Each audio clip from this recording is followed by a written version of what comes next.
Aujourd'hui, le combien? Le 10 août 2023. À propos de plusieurs sujets d'intérêt national mauritanien, mais d'intérêt aussi sahélien, ouest-africain, des sujets d'intérêt ouest-africain, des sujets d'intérêt continentaux pour l'Afrique et même mondiaux. Je vais commencer par la scission, la polémique qui émane du coup d'État militaire qui s'est passé au Niger il y a quelques jours et qui a renversé le président Mohamed Bazoum. Je voudrais dire que la bipolarisation qui a eu lieu entre, d'une part, la jeunesse africaine, les peuples africains, ouest-africains, sahélo-sahariens, d'une part, avec les putschistes, et d'autre part, les gouvernements de la CEDEAO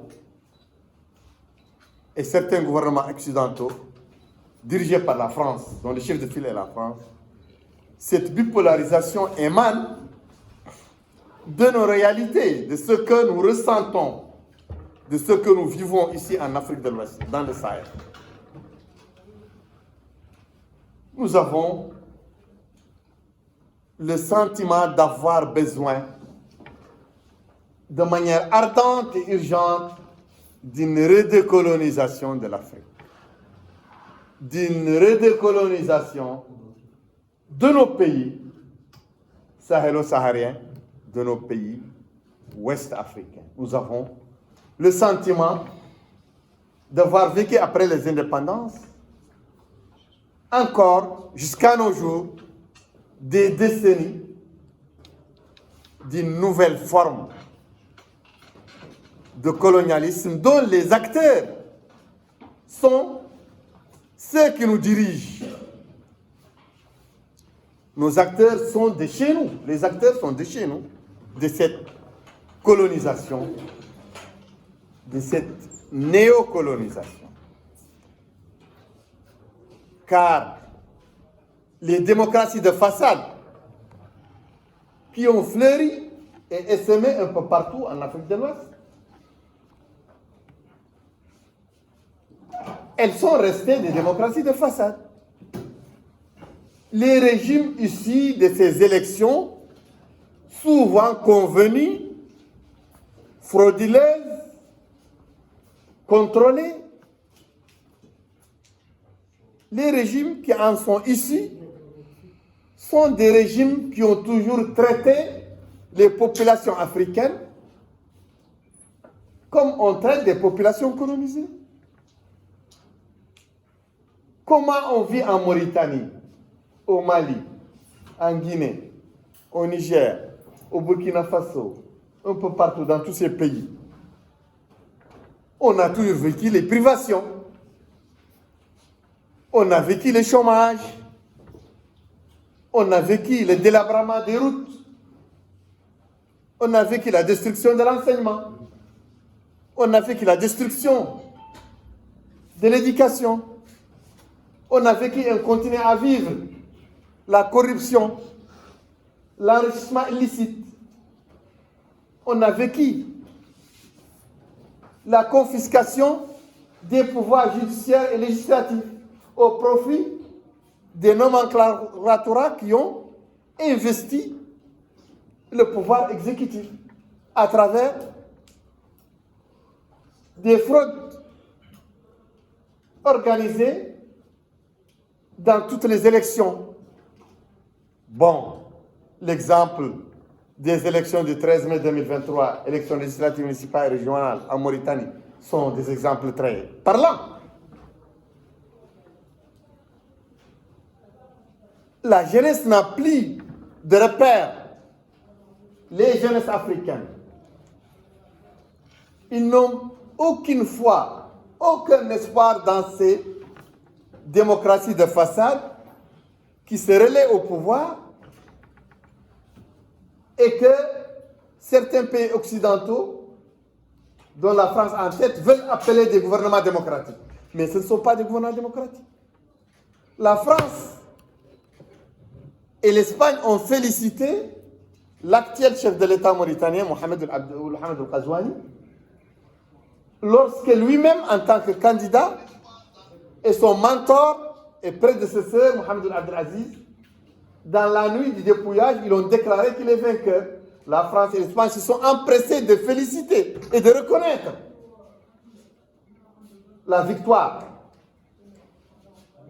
De reconnaître la victoire déclarée par le juge et parti, avant même que la CENI mauritanienne, qui est au pas du pouvoir, qui est sous les ordres du pouvoir, et le Conseil constitutionnel qui sont sur les ordres du pouvoir, la France et l'Espagne n'ont même pas attendu qu'ils se prononcent, au moins pour maquiller leur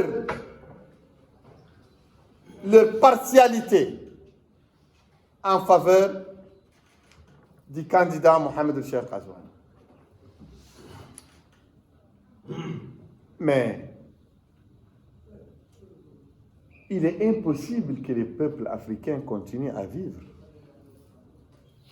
Les peuples ouest-africains continuent à vivre sous le joug des démocraties de façade.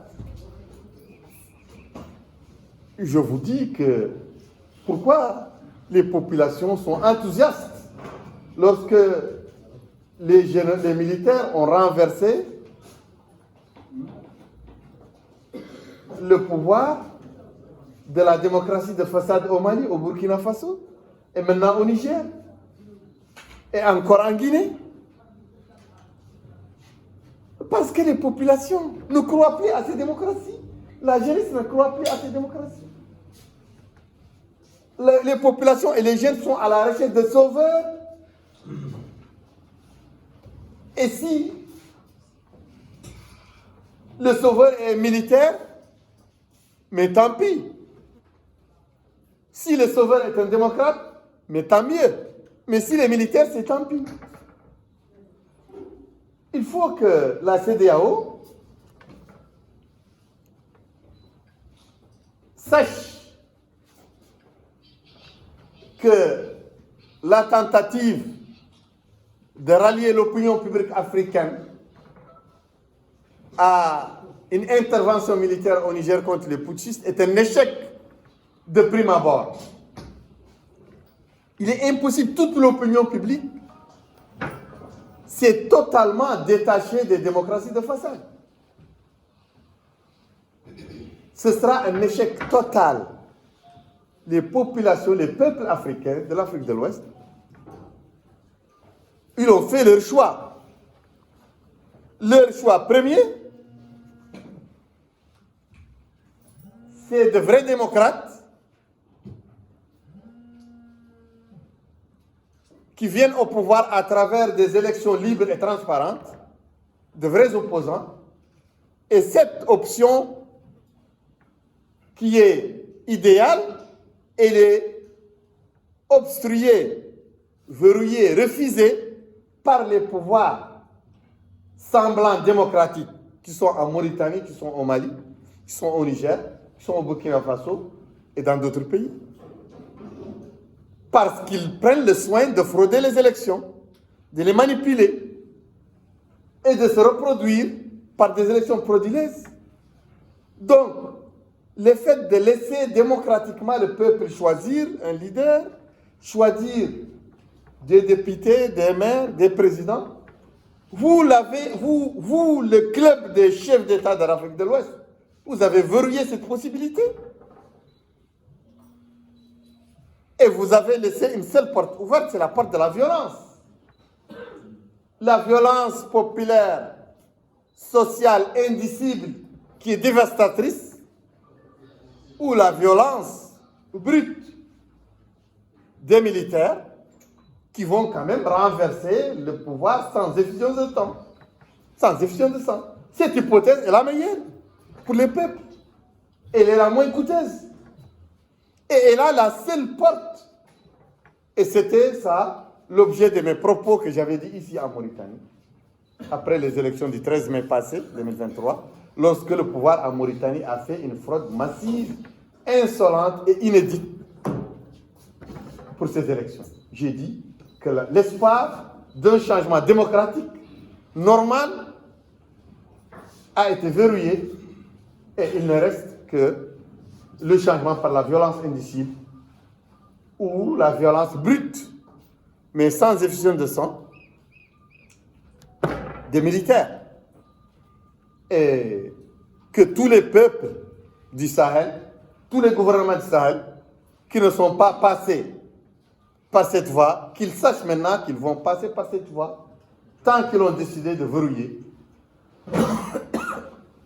les moyens de changement.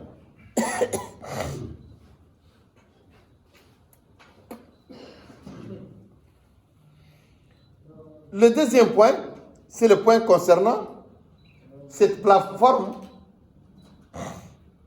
que le pouvoir est en train de magnifier, qui est dite plateforme de l'opposition, et entre l'opposition et le parti INSAF, en tout cas il est appelé ainsi, par ses protagonistes qui sont le parti INSAF, le parti du RFD et le parti de l'IFP.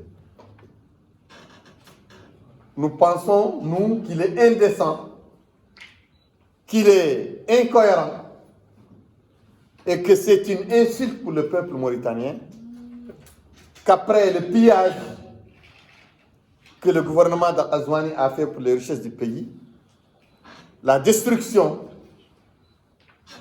de la convivialité entre les communautés mauritaniennes, la destruction de la culture, l'oppression des langues, l'oppression esclavagiste qui continue, l'oppression raciste, le pillage des richesses, la corruption galopante, le détournement des deniers publics, ainsi que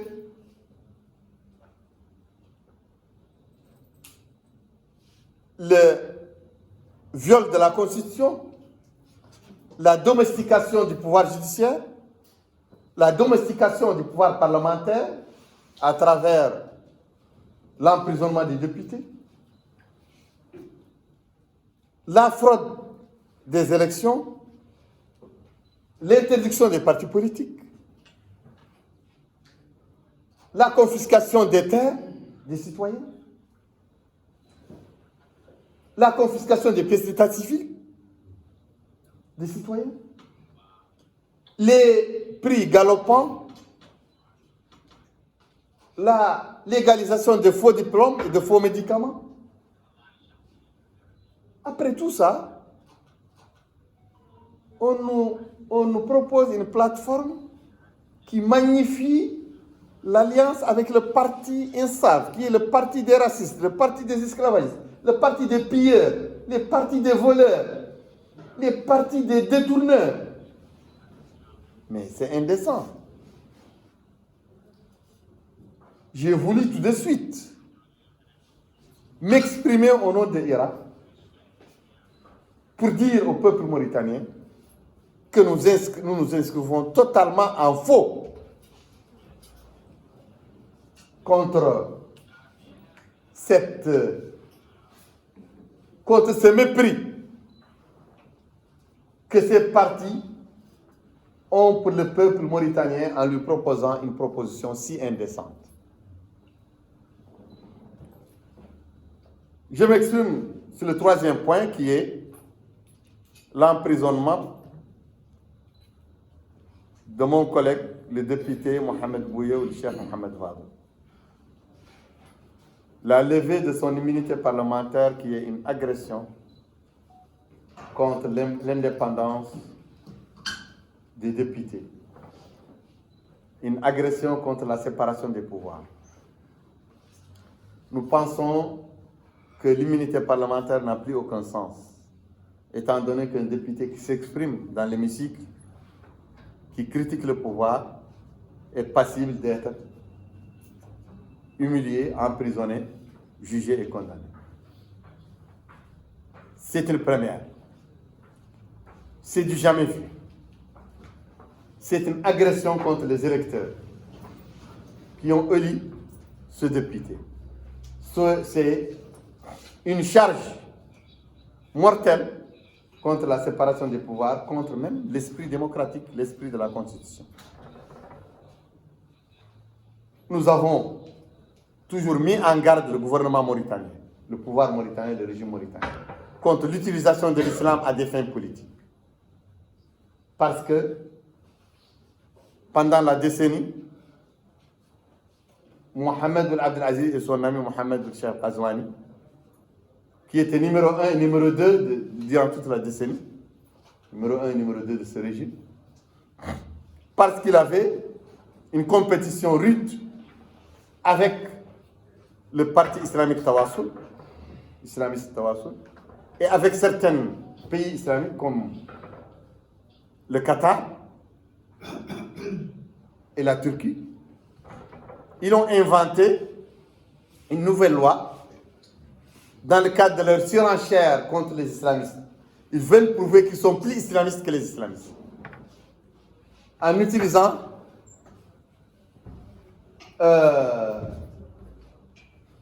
le sentiment des populations mauritaniennes musulmanes, en se jouant de la naïveté des populations.